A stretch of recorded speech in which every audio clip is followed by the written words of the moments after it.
Fergie's crown really slipping? And as ever, let me explain. Hi, good morning, Neil Sean here in the very heart of London. We're talking today, of course, about the Duchess of York, Sarah Ferguson, possibly one of the most controversial figures within the British monarchy because she's had an illustrious life, taken some real wrong turns, tried to put herself back on track many different times, but seemingly is rather gullible, and I would say, having met her and known her a while, a little bit too trusting. Do you know what I mean?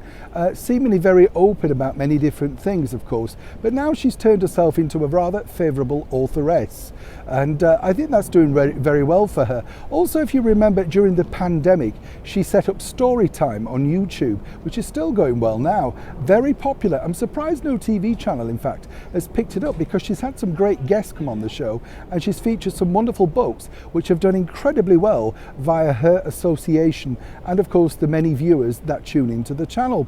What's interesting here now though is there's a brand new royal bombshell regarding Duchess Fergie, as we fondly call her, but how true is that story? Or is the headline bigger than the actual truth as ever? Hi, good morning, Neil Sean here in the very heart of London. Yes, we're talking Fergie. We're talking all about this particular association. The Crown TV show are trying to very quickly hit back about all the negative press. As we've told you, they need a lot of eyes, a lot of subscribers to Netflix, right? Because that is their biggest TV show. It's the one that apparently everybody kind of subscribed to when the channel first got launched. But times are hard. Subscriptions have gone up. You can get various different packages. And very soon they're going to be bringing in a thing where you're not allowed to share your number with a friend so that they can watch it on your package too. Very confusing. I don't know about you, just stick with YouTube. It's free, isn't it? But seriously, on a bigger note, it appears that according to this report, did Sarah Ferguson, the Duchess of York, offer to assist with her portrayal and other pieces regarding the crown.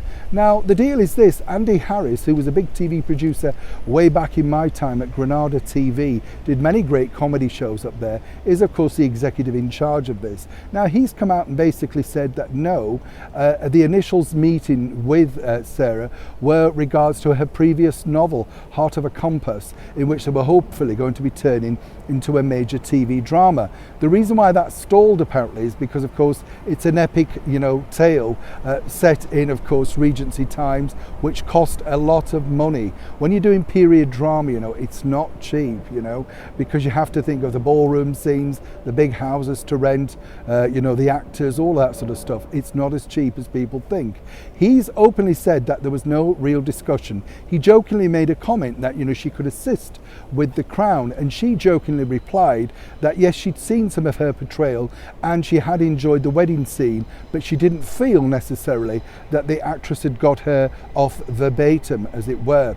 This has now been reported back and escalated naturally.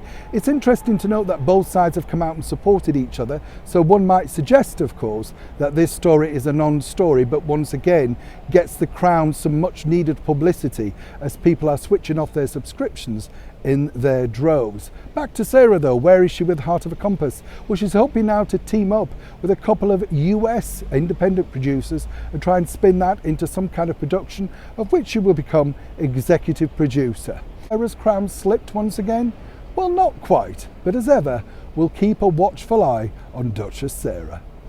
Neil Sean in the very heart of London.